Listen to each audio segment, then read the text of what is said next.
Hello, a very good morning, good afternoon, wonderful viewers and listeners, wherever you might be around the world, those in the Gambia, UK, and America. We are very grateful to be back again. This is our first segment since the Ramadan start. We wish and hope all of you are enjoying your blissful month of Ramadan.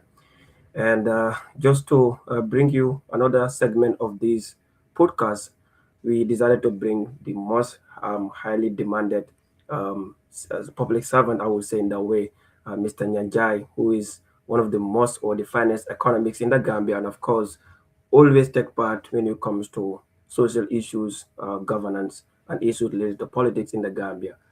We are very excited to have you, Mr. Nyanjai, and then we will open your mic there to say hi to our viewers and our listeners, those in the Gambia and diaspora. Well, thank you. Good afternoon, good morning, good evening, wherever you are.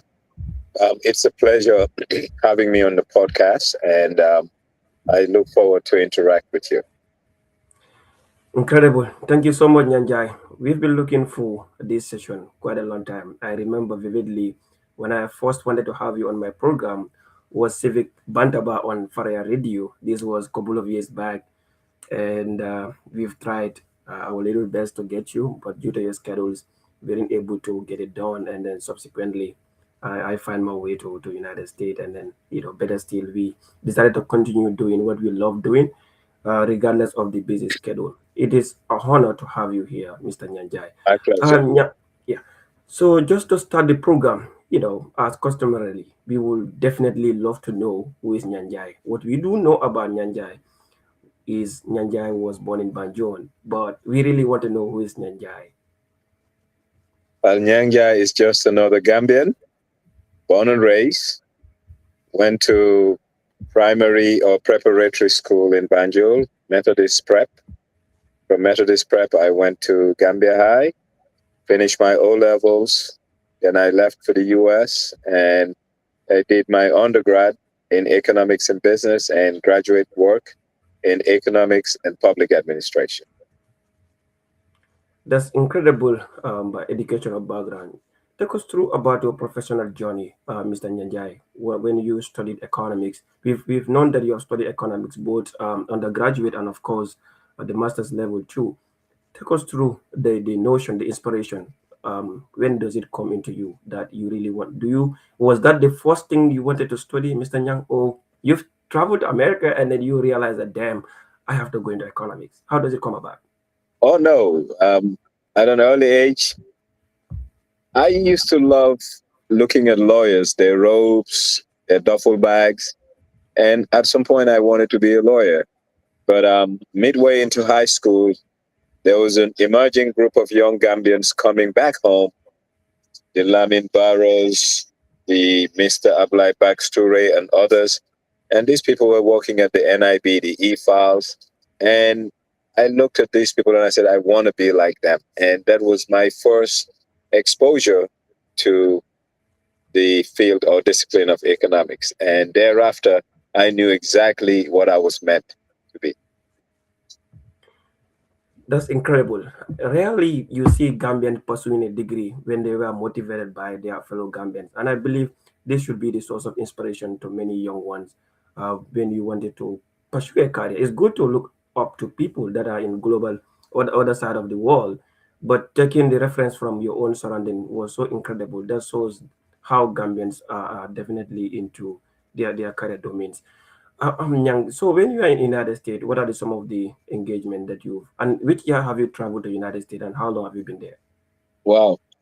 I finished school in 1990 and I left the same year, probably about a few weeks after high school, and went to college, finished college, started university, and thereafter came to the Gambia. And whilst in college, I was going to school in the South, Jacksonville, that's in Alabama to be precise. I engaged in student government. I engaged in civic issues like NAACP, SCLC, that's a Southern Christian Leadership Conference. I was also engaged in the African American Association of my campus. I was also part of the International Student Association. So basically, anything and everything that I think makes life better for a student, I partake in it. Partook in it. So you decided to come to Gambia in which year, to be more precise? Absolutely. Which year, actually? 2000, year 2000. This must has been a very uncomfortable return for you. I'm not going to assume for you, but knowing what had happened in the Gambia in late 1990s, what informed your thoughts to go back to Gambia at that time? Well, I knew from the onset when I left Gambia to go to college in the US that I was bound to come back home. So I just accomplished my mission and I turned back to whence I came, and that is the Gambia. How was the transition? I mean, were you not Not been difficult following what was going because on? my expectations for me coming back home wasn't difficult because I wasn't disconnected to my realities as a Gambian. And this is where I call home, regardless of how it is, it will always be home. And I was happy, privileged, and also opportune to be home. And home is where the heart is with all its teething problems. There's no place like home for me. Incredible. Now, Nyang, we are going to get into the discussion proper. You came back to Gambia early in 2000s, and then we've learned that you worked with the government of the Gambia at the Ministry of Finance. Tell us about some of the work that you've been doing there. We've realized that you have done incredible job there, especially when it comes to commodities that are coming to the Gambia and making sure that Gambia is at forefront when it comes to the economy of the country. How did you employ or how did you execute your function when you are at that ministry, and what are some of the change that you have done? Well, I came home to the Gambia. I didn't go straight to the Ministry of Finance. I was a PMO. I spent about 4 to 6 months there about at the PMO, basically learning administration and learning how to do correspondences and other things, and also reading policy files from people that have been in government forever, people like Sahadi Fai, Baba Jan, Ode Jajusi, Shola Mahoney, and many, many, many late greats who have really done good work, including Sheriff Mustafa, no, Sheriff Seikuba Sise at the Ministry of Finance during the ERP. These were documents, and also Mr. Usuja. These were documents that I read, and it gave me a grounding of what government policy was and what government wanted to do and the hiccups they had and how they tried to redress those problems. So after those few months at the PMO, I joined the Ministry of Finance. And at the Ministry of Finance, I was at the macroeconomic unit. And the macroeconomic unit basically is the nerve center of the Gambian economy.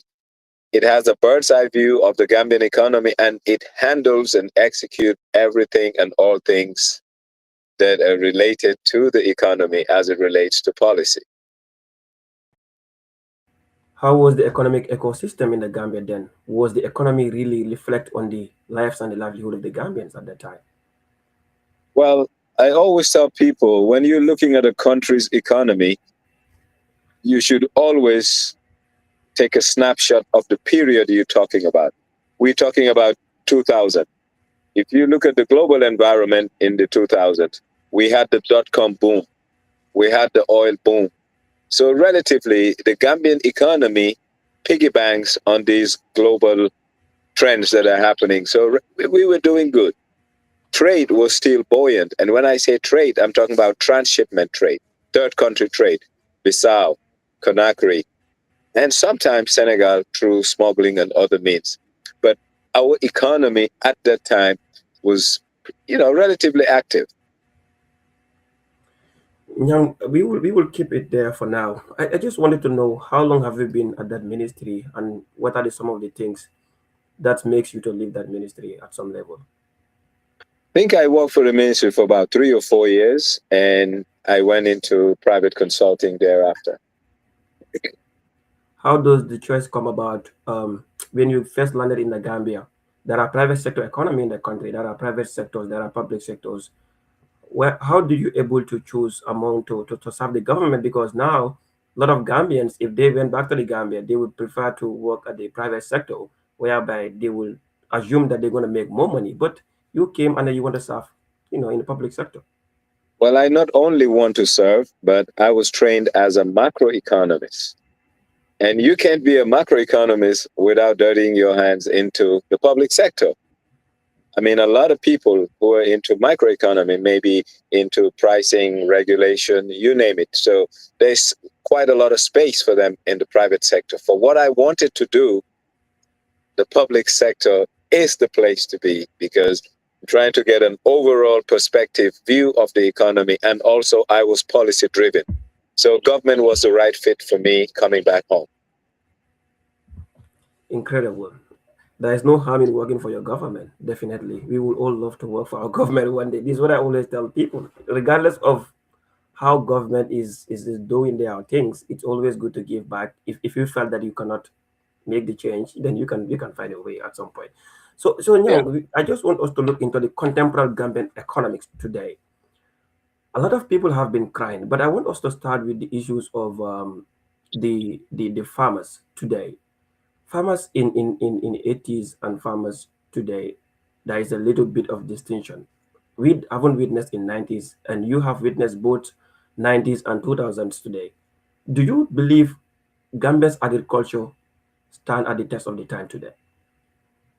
Well, I think first and foremost, Gambia predominantly has been an agrarian society from onset to date.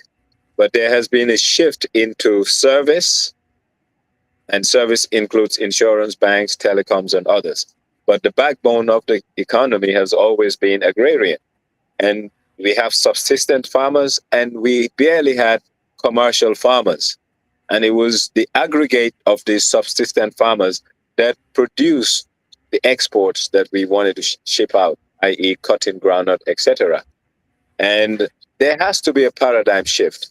The paradigm shift is needed because Gambian farmers were programmed to grow without value transformation and send to Western markets, particularly the United Kingdom. So, why? Because colonialism is an extractionary and an exploitative system. All the colonials needed from us was to grow, ship, they transform, bring back, or they use it for their industries over there.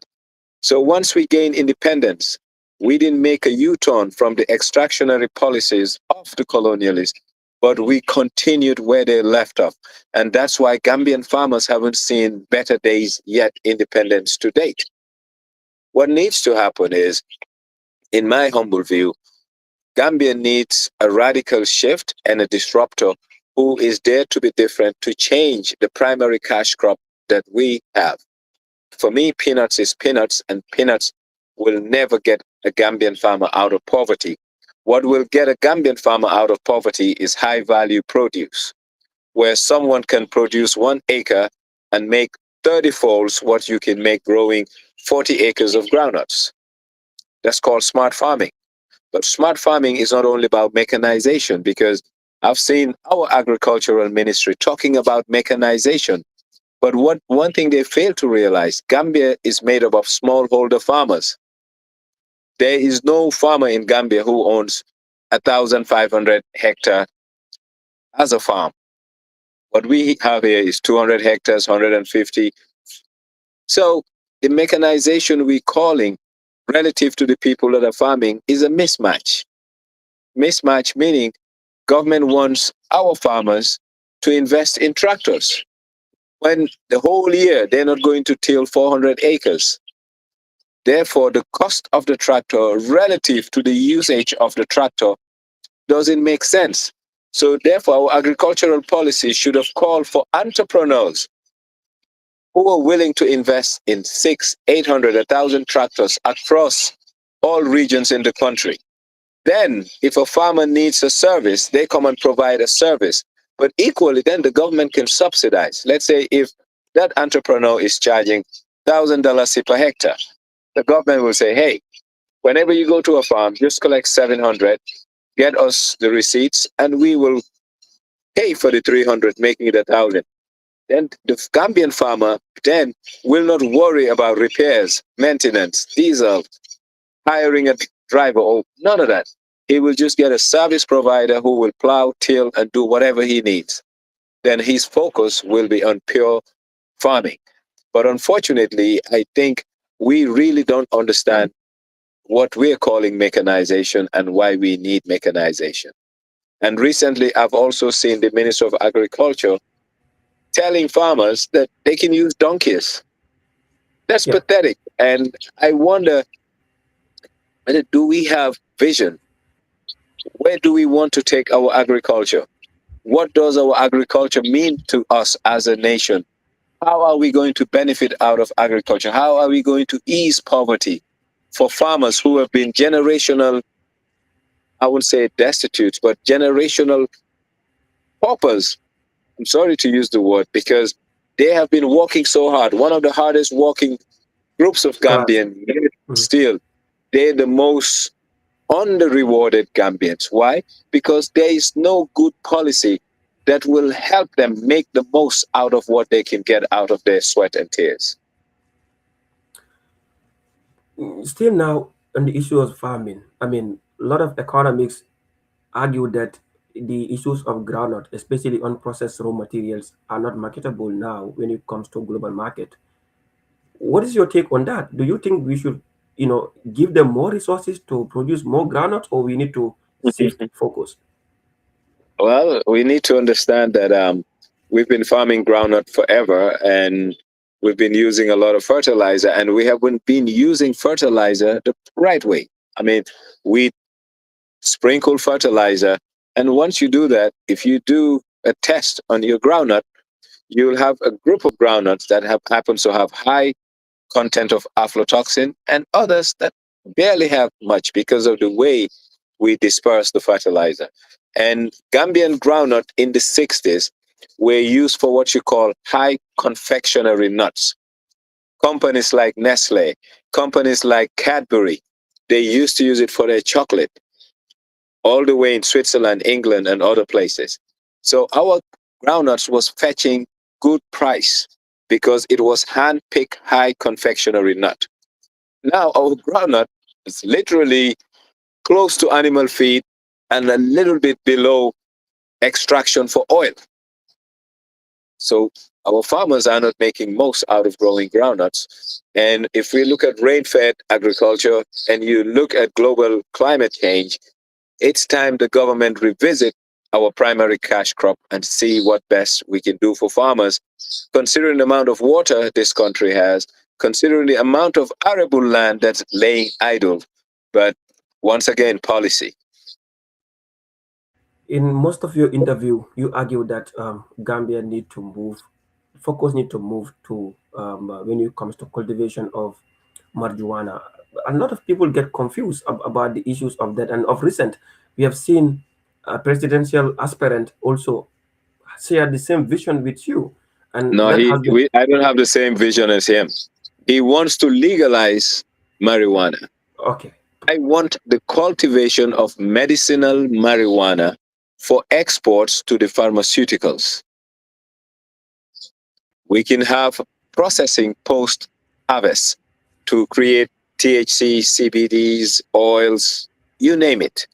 But what I was thinking is Gambia could have had a first mover advantage in this region to be the first open grower of medicinal marijuana for exports. Geographically, Gambia is so close to Amsterdam, England, and all other places. What do we have in Gambia that can contain this thing? It's called Jinak Island. Jinak Island is an enclave. If you cultivate at Jinak Island, you process at Jinak Island, you sealed it at Jinak Island, collected by customs. You don't even have to come to Banjul. You can take a boat all the way to Bafloto. Bafloto and the airport is less than 6, 7 minutes. Get into the airport. The exporter will not take it to the airport.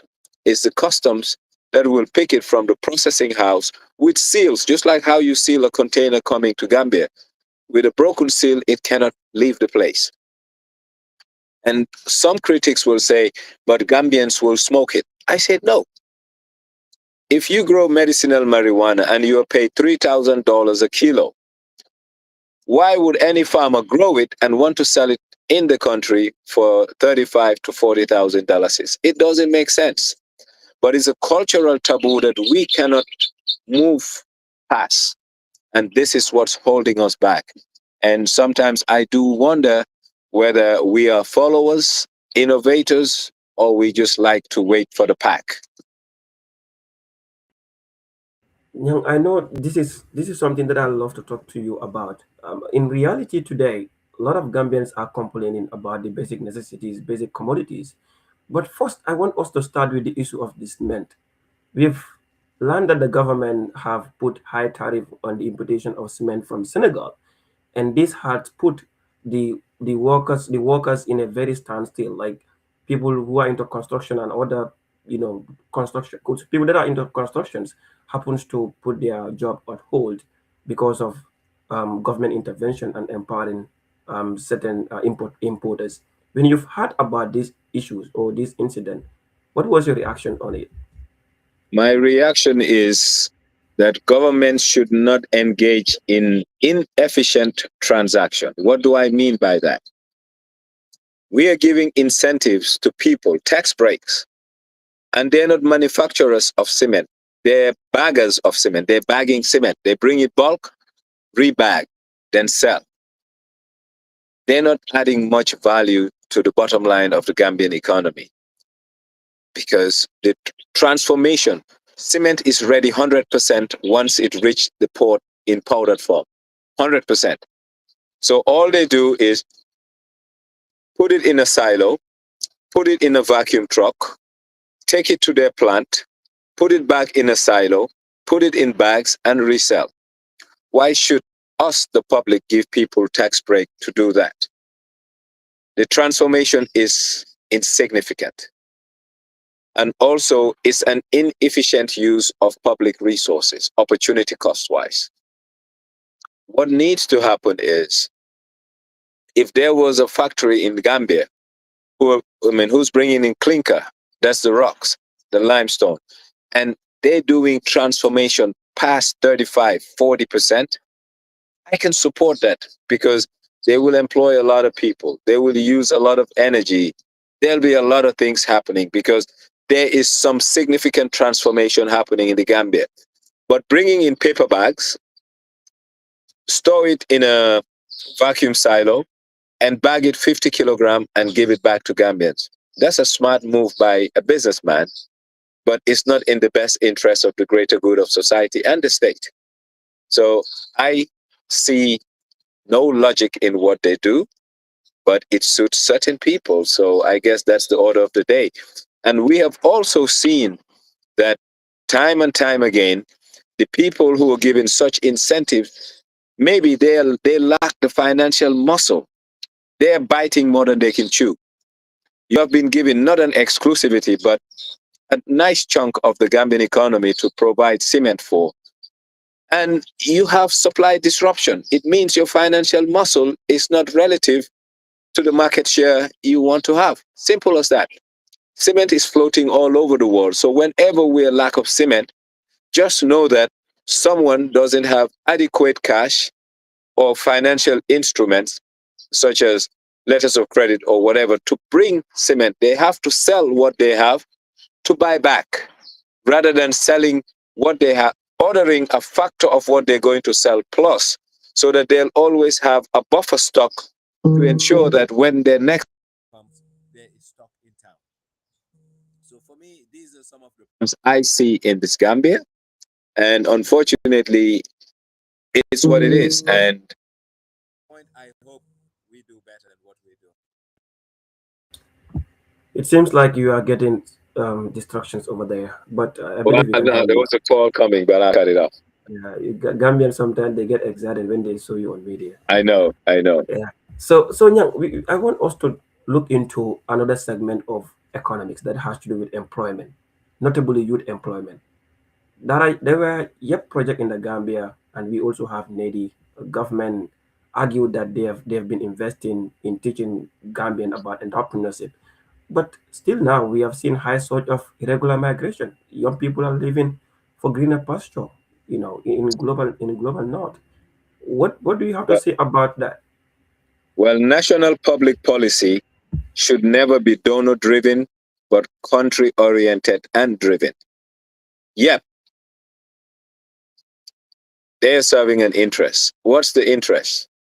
Western Europe wants to slow down the rate of migration, and Africans, to be precise, Gambians hitting the shores of Southern Europe, Spain, Italy, Portugal.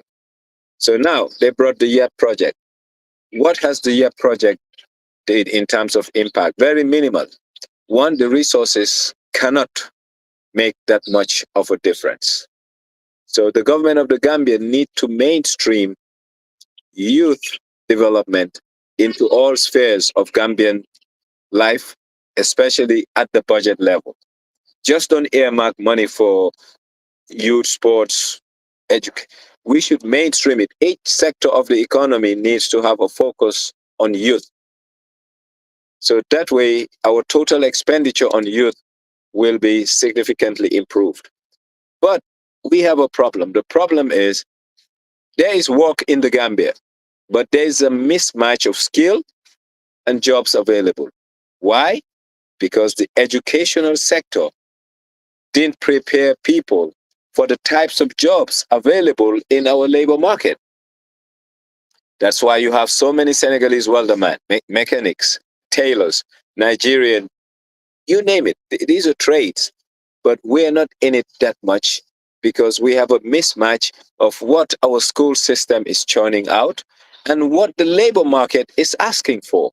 And so long as these two things are, not incongruent, this is what's going to happen. We need to make sure that the labor market needs are met by our school systems, both vocational and academic. Then, when kids do get out of school, there will be opportunities for them. But sadly, we are yet to fine tune our education system to really meet the demands of the ever growing demands of the Gambia labor market. So in essence, what you are trying to say is there is not a, like alignment between the what we do learn from the school and what we normally find at the society. And just to give you a statistic, statistical representation, almost 20,000 students do graduate from high school every single year. Do you really think government's economy at this juncture stand in better position to absorb these young talents? Well, you have to create the space. I think if we focus more We on can technical we vocational, can't hear you. if we focus more on technical and vocational Development, Yeah. the Gambian economy will absorb a lot of kids into the labor market in the medium term. Mhm. We really need to do that. And once we do that, I think we can change a lot. But up until then, it cannot happen. And that's where we need to take what we're doing if we want to change the fortunes of this country. Yeah, the university too. We usually graduate almost what 1,000 students annually, and then these are the people that have qualified when it comes to different disciplines. But better still, they are still complaining that there is no job. Why do you really think youth Because employment? there's no jobs. I mean, to begin with, take the University of the Gambia. No disrespect. If you look at the WIAC results and the failure rates, and you look at the capacity of the university in terms of acceptance, there's a fundamental flaw somewhere because the WIAC result should be the feeder to the universities. And if you look at the people who pass math and English at the WIAC level, and you look at the number of acceptance given, you ask yourself, are we compromising or what? But that's just one thing. Secondly, there's what you call in the Gambia development studies. We are creating a lot of quote unquote professionals who we can't give the space to for employment. And for me, that's the mismatch between the labor market, what the labor market wants, and what our school system is churning. That's really incredible. So Nyang, I just want to dive the conversation into governance a bit. I believe you have delved into economics a bit, but before I even get into governance, Nyang, a couple of years ago, I think that this was 2 years ago, women that usually sells their stuffs at the street, and according to the economics indicator, these are the people that grip our economy because low income earners, if you really wanted to empower the citizenry, those are the individuals that you need to invest in. But they've been moved from the street, with the notion that they wanted to just make the road free and safe. Do you really think that was a smart thing, that destruction? Yes. See, development comes with tears. Those women are in need of income revenues or opportunities to make a living. No problem with that. But we also want to develop our country, and there has to be a sacrifice. And that sacrifice means we need proper urban planning. But I think we've paid lip service to proper urban planning to date. We're not too serious about planning our country. Operation Clear the Road was a farce, made a lot of noise, and we're back to square one. So, honestly, we're a country, we've had many false starts because the commitment to sustainable development is not there. The political will, and also culturally, the people. We are not too keen on having a modern city state. If you look at how we throw garbage in the street, just as individuals, see, there is so much we can say about government, but equally, there is so much we can say about us, the citizens, and some of the positions we do take in society. The country is dirty because the citizens litter the place. The government is not doing much because we are the government. So we need to change our outlook and have a better global perspective and try to bring about global best practices and benchmarks into our governance architecture and also how we behave as citizens. Incredible. I will drag you back a bit into the issues of, when we aim to be ushered into a new dispensation. Back in 2016, Gambian came together, both home and diaspora, to rally behind each other to ensure that they usher out the dictator who has been here for 22 years, enforced disappearance, extrajudicial killing, and other human rights violations that has meted on the Gambians. And then, up to date, some victims are still in pain. They are in deeper pain.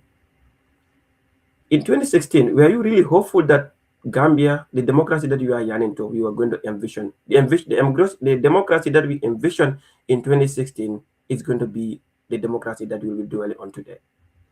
Well, I wished, but looking at the ingredients at our disposal, not politicians, the toolkit and the skill set, it was more of a dream than a reality. And I always tell people what brought Coalition 2016 together was less than what can keep them post election. Yaya Jame was the common denominator mostly. And after Yaya Jame, it's a cat and mouse game. And we're back to a similar situation, and let's see how it evolves. And there are a lot of there are a lot of reforms that they've preached to do, and then which we haven't seen it happening. You've shared your disappointment over the issues of the failed constitution back in 2020, and last year the constitution was brought back by the government and it has been thrown out again. Were you disappointed? If yes, what's your take on it? Well, I was disappointed in the sense that it's not too difficult to get a constitution. Where there is a will, there is a way. But if you have political calculations being embedded in a process, people tend to be selfish. And it's that selfishness that derailed the constitutional um, process, sadly. The government always argue that they have brought, democracy in the country, freedom of expressions, construction of road and whatnot. But of recent, our young people went out on street to protest, and still now they have been going to court. They have been incarcerated in Mile 2 over 2 days or so. When you've heard about this incident, or when you have seen a old woman being tear gas on the street, what comes to your mind after the fought? Well, first, I think the president and his government missed the script. In 2016, they were not elected to build roads for Gambia. They were not elected to fix hospitals or anything. They were elected to build institutions, to make sure reparations, justice, and accountability are put in place. 10 years to date, not much has happened in that front. So building roads, that's a comfort for some people, but that's not what we wanted, and that's not what they sold us. And in 2021, it's a continuation from where he started post 2016. So for me, Gambia still needs a hard reset to rebuild the institutions of state that will bring a meaningful democracy and that will empower the citizenry of this country. Community policing, police interactions with civilians on the street has not been really been nice when it comes to young Gambians or Gambians demanding justice and accountability in their government in their public institutions. We have seen what has been meted on the young people on the trucks. I want you to share reservation on the issues of this Public Order Act and denying Gambian to protest in an event that there is a need for it. Well, before we talk about the Public Order Act, we go back to our security sector. You cannot expect people who for 22, 23, 24 years were policing in a certain way for them to change without having sufficient retooling, rekitting, and disruption of the existing culture that made them to be brutal. But that also need to come with laws to empower citizens and deter uniformed people from doing excessive policing or otherwise. Now, the Public Order Act. Could the government, this government, could they have done something to change it? The answer is yes. Do they want to change it? I don't think so, because it's a deterrent. It stifles dissent.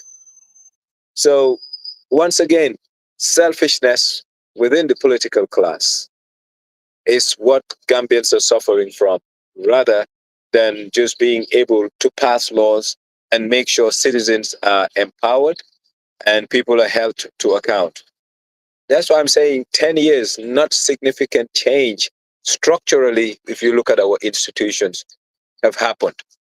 So if I'm to do a scorecard, we haven't done much in 10 years to really strengthen the institutions of state and hold people accountable. One of the institutions that need to be protected is the Office of the Auditor General. Auditor has been forcefully removed from his office, and I know you must have seen this on media or somewhere else. You've heard about this riffraff with the government. I mean, to an extent of removing auditors from the office. As somebody who is an economist who worked with the, global economics institutions or entities, were you shocked? Well, by law, the office of the Inspector General, Auditor General, sorry, is highly protected. That's, for me, that's one of the best laws in Gambia. But unfortunately, laws are as good as the very people who execute them. And sometimes when people are willing to be strange bedfellows, that's where our problems start. For me, the Inspector General should not have engaged in going to kick out the Auditor General. But sadly, it's what it is, and that's the Gambia we live in. And I hope there will be redress through the Supreme Court. I want you to delve a little bit about the issues of police. Police, their responsibility is to man the checkpoint. and regulate some of the destruction within the communities. But of recent, we have seen police engage, even during Jammeh's time, police were engaged in arrest, police were engaged in human rights violations. And up to date, nothing or little has been changed when it comes to using institution to do politics for you. Well, the problem is not the police men and women, it's the culture of policing, the institutional culture. That's where the problem lies. We need to fix the culture of the institution, then the men and women will comply. So, where is the disruption post 2016? None. Same standard operating procedures, same ways of doing things predominantly. So, not much has changed because we haven't seen a disruption, we haven't seen accountability. You cannot just retrain people without changing the architecture that they work in. The institutional architecture needs changing. Exactly.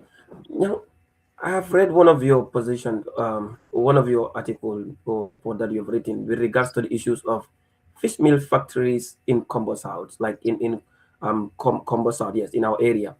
And this has been something that the young people have not, they are not been happy with it at all, at all. The community people are not been happy with it. When you are writing that position paper or that opinion, what was in your mind and what has changed from then to now? Well, I wouldn't call myself an environmentalist, but I'm a friend of the Mhm. environment. I am equally someone who loves nature and does a lot of adventure. Looking at what Golden Lead has done in Gunjur and other places in Combo South is disheartening. And as a citizen, I feel like I'm duty bound to add my voice and say not only that this is wrong, but call them out wherever, whenever I see wrongs being meted to the environment and the social disruption it has to the people living in those communities. And fish meals, for me, fish is probably the cheapest source of protein for the average Gambian. That is before the advent of fish meals. Tallow, which is a major component of fish meal. So now humans are competing with pigs in China for protein. And the pigs are winning the humans in the Gambia because the pigs, whoever owned them, happens to have deeper pockets relative to my people who are living not only on the shores of Combo South, but as far, far as Basse, because these Chalo and others are put in ice trucks and sent hinterland into the country. So we need to protect the vulnerable by making sure that we tell our government fish meal is detrimental to the development of our people. I'm not a fan of fish meals, and I will close all of them if I had the power and prerogative. Now, we can both of us can agree that when it comes to these face meal factories, in many a times they do normally seek the consent of the community people. But do you really think that community engagement is has been properly done when it comes to accepting the issues of these face meal factories in our communities? Well, you need to understand one thing: poverty has been weaponized in many processes in this country, politically and otherwise. You will have a fat cat who lives in a community. He is the contact liaison between owners of such investments and the community. If you come to a poor and vulnerable and you happen to give them something, they may give you their go ahead, but what you're giving them cannot even sustain them for a month. So that's the weaponization of poverty that has led a lot of people in some communities to give green lights to things that are going to be that are detrimental to their own existence, sadly. And among this has to do with the issues of sand mining, which I have been a strong advocate against sand mining. I mean, not sand mining per se, but irresponsible sand mining in the coastline.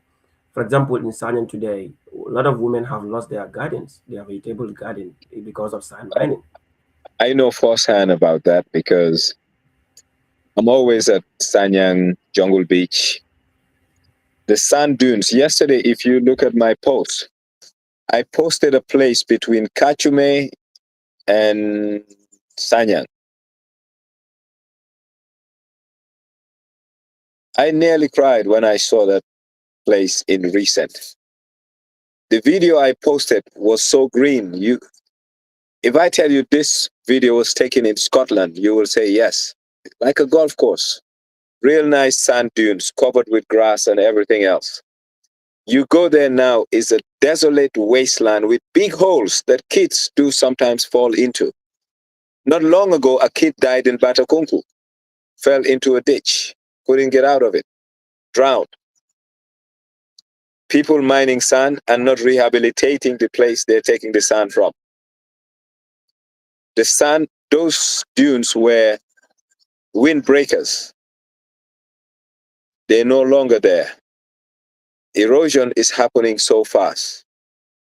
And no one's saying anything about it. And we need people like the NEA. I wonder what kind of environmental impact assessments do they do when they give people the green light to do such things. And that's why I always say that an educated person without conscience is a potential criminal, because there's what you call willful deceit, and there's what you call people doing things that benefit them at the expense of the greater good of society. And that is sad, but it's the Gambian reality.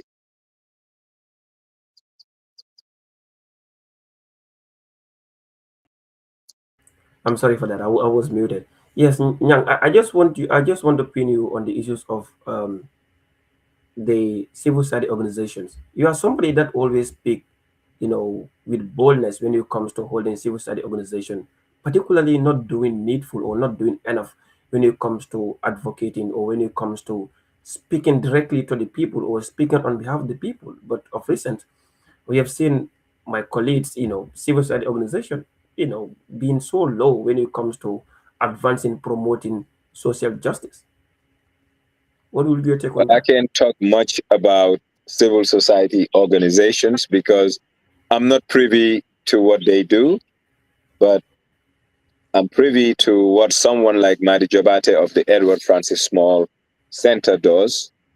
And someone I have high regard and respect for, someone who has literally sacrificed for this country, and someone who has paid a hefty price for the positions that he has taken over the years. So there are still people who are fighting the good fight, like John Lewis used to say, the good trouble. And Madi is one of them. But overall, I don't know what's the position, stance of civil society because I don't engage them much. But someone like Madi, I know his position, his stance, and his sacrifice over time. Yeah, you just made mention of an individual that is Uncle Madi that all of us knew what he has been doing. He's been arrested a couple of times, and then he's been writing, holding government accountable. And I wish to have him here next week, hopefully. But away from Madi, I mean, we have seen what Edward Francis Small is doing. But it's natural to know the responsibility of a civil society organization and even advocates. Do you Well, think what they I'm are doing enough? saying is, me as a person, I'm not too engaged. I don't even know. I mean, I know Tango, the umbrella group, but I don't know many of the organizations under that umbrella. So it won't be it won't be prudent on my end to pass judgment on something I don't know. But I think the space is a bit lethargic. There can be a little bit more traction relative to where we are today. Great. So we have 10 minutes to end the program, and I want us to end the program. I know, Sunday want to see the jail. So Yes. I would love us to end this program with politics a bit, and then, I am very curious with the issues of, you know, the political space, the political atmosphere in the Gambia today. What's your take on the political atmosphere of the Gambia in general? Well, before I get on my take on the political atmosphere, Gambia, we are revolving and evolving with a vicious cycle of political participation. Everyone is active right now talking about politics, politics. But see, politics as a whole is an equation. On one side of it, you have political education. On the other side of it, you have political participation. Gambians are so keen to participate in politics without acquiring knowledge that will inform their political participation. So the level of political education in the Gambia is so low. And that's why Gambian politics is personally driven most of the time rather than issue oriented politics. And this has to change if we want to bring meaningful change and hold politicians accountable. But looking at the space right now, I was talking to a friend yesterday. I said, there's been a lot of noise about coalition, coalition. But there are stages, and I told my friend that we're in the jockeying stage. Everyone is saying, I'm the man, I can do it. People should rally behind me. But pretty soon, that window is going to close, and boys will be identified from the men, and the grain will be picked from the chaff, and we will know who the movers and shakers are, and who the stars and the dogs are. And then I'm hopeful that we will have a coalition, but will we have a meaningful coalition? The answer is no, because Gambians still lack political education to make an informed decision that will be to their best interest. Yeah, I'm a bit confused. You said we will boys will be coming out from men. I want you to digest that a little bit. Yeah, No, what no, do you no, no. mean? What I'm just saying, right now, everyone is coming out saying people should follow me. It's all right. That's what you call political jockeying. Everyone wants to position themselves to be the pallbearer. Now, crunch time will come. And when crunch time comes, that's when power is measured by your might and weight. I'm not talking about numbers, but influence. And we will see that shortly. I mean, don't be confused. I think in the next coming month or so, by April, we will really see the shape of something that will be a formidable force to deal with Barrow. What have you seen about the issues of the emergence of new political parties? I mean, political parties, you know, headed by young politicians like the Sekou Sawas, the Talib Bensoudas. When you see young people taking center stage now, do you really convince or do you have hope that Gambia someday is going to be better than this? Well, the emergence of more political parties in the Gambia is a good thing because I love political plurality. So I'm happy that that's happening. But if we look at the trend from 2019 to date, we've lost a lot of young, up and coming politicians to greener pastures rather than conviction. So, yes, a lot of young people coming, and I do hope that we will have a rethink about our purpose in wanting our voice not only to be heard, but to be one of an apex voice that should speak for an overwhelming majority. We need clarity, consistency, conviction, and conscience to ensure that the interests of the greater good is preserved, particularly the youth of this country, by their fellow youths who intend or want to be leaders of men. You touched something here which is very important. Knowing what we knew, a lot of young politicians branded themselves, as the fighters and the new generation of our era. But subsequently, I mean, if not all, most of them have been joined the incumbent. Why do you think that a lot of young people think from that perspective, or some of them? Yeah, because something has emerged in the Gambia called political entrepreneurship. Politics is not a vocation. And now we have a group of Gambians who want to make a living off of politics. So they have become political entrepreneurs. And That's why you happen to have a transfer window, in and out, and sometimes being recycled. How will you describe the window now? Has it been closed or is yet to be opened? Oh no, the window is very buoyant, and don't be surprised if you see movement at the parliament in the coming 2 months. People defecting and going to other parties. Yes, it's the season to move. Yeah, I want to close this program with a couple of questions, and then because we're gonna have you here. I told you this before we start the program. You're somebody that we need to talk about finance. We need to talk about a lot of things. We need to talk about security and issues related to that. I know that you are a busy somebody, but we will see how best we will be, dragging you here time and time. Young is an economist, a renowned economist, and somebody who is highly respected and valued in Gambian society, especially among young people, especially among young students that are going to university. They would love to see Nyanjai in the classroom. Would you consider going to University of the Gambia to help those young students? I don't know. I mean, look, I'm fair with myself. I'm not qualified to be a lecturer. You see, Gambia, the standards are so low. That's why people dare to go to a classroom and say they're instructors. I'm not one of those. I'm not fit to be a lecturer.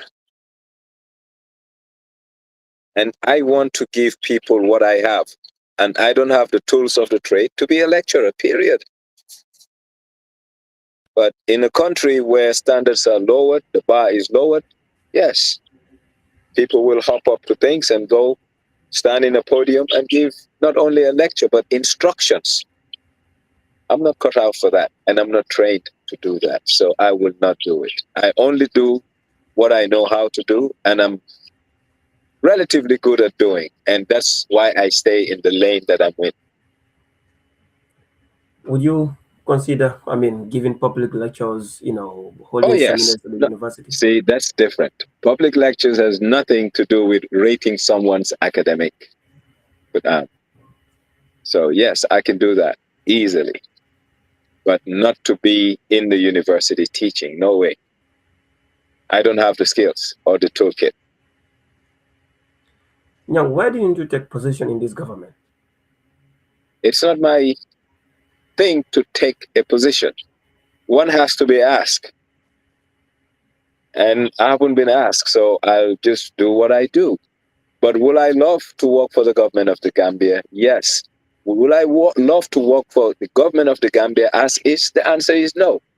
Because there are fundamental things we need to work on that will make anyone who wants to work for government have an impactful legacy. I am not the type who just want a job for a job's sake. I want a job to make a difference and an impact. And whenever I see and feel I cannot, it's time to move on. Young, your last message to the Gambian for today. Well, I always tell people Gambia is a continuum. We have 3 failed political experiments. Kukoy Sambasanya, he didn't succeed, thank God. Yaya Jammeh succeeded in creating a government. We have seen what that political experiment has done socially to Gambia. Now, 2016 was another political experiment. For me, the jury is out. What was supposed to happen post 2016 is not the roads and all these things, but it's institutions. That's why I said earlier that a country is a continuum, and what we expected, or what I expected from President Barrow, was to be the architect that will build the blueprint that the new Gambia will be premised on, and subsequent governments will build on that blueprint. And that blueprint would have been the institutions, programs, and plans that we will continue working on for the next 50 to 75 years. But he missed that opportunity, and we really need to kickstart again. And I do hope 2026 we'll have an opportunity to hit the reset button. But this time we need a hard reset to ensure that we'll do the right thing for duty, honor, and country. Because Mother Gambia has suffered significantly, not only in the hands of the colonials, but the hands of her sons and daughters who have neglected this mother for far too long. And we need to give back and make sure Mother Gambia will be proud of our efforts to make our country a beacon of hope and a shining light amongst the leagues of nations. Thank you so much. Thank you so much, Nyanjai. It's been a My pleasure pleasure. talking to you once again directly. I am very, very excited. You're somebody that I've been watching for over 5 years, you know. It's such a pleasure talking to you directly today. And then our viewers have been, asking you. They said, you must come from TikTok, that's where we usually meet and do our things. But we would love to have you here, Nyang, anytime soon, hopefully. Well, pleasure is mine, and I hope we may do it again if time permits. But thank you, and thank you to your listeners, viewers, and audience. God bless the Gambia.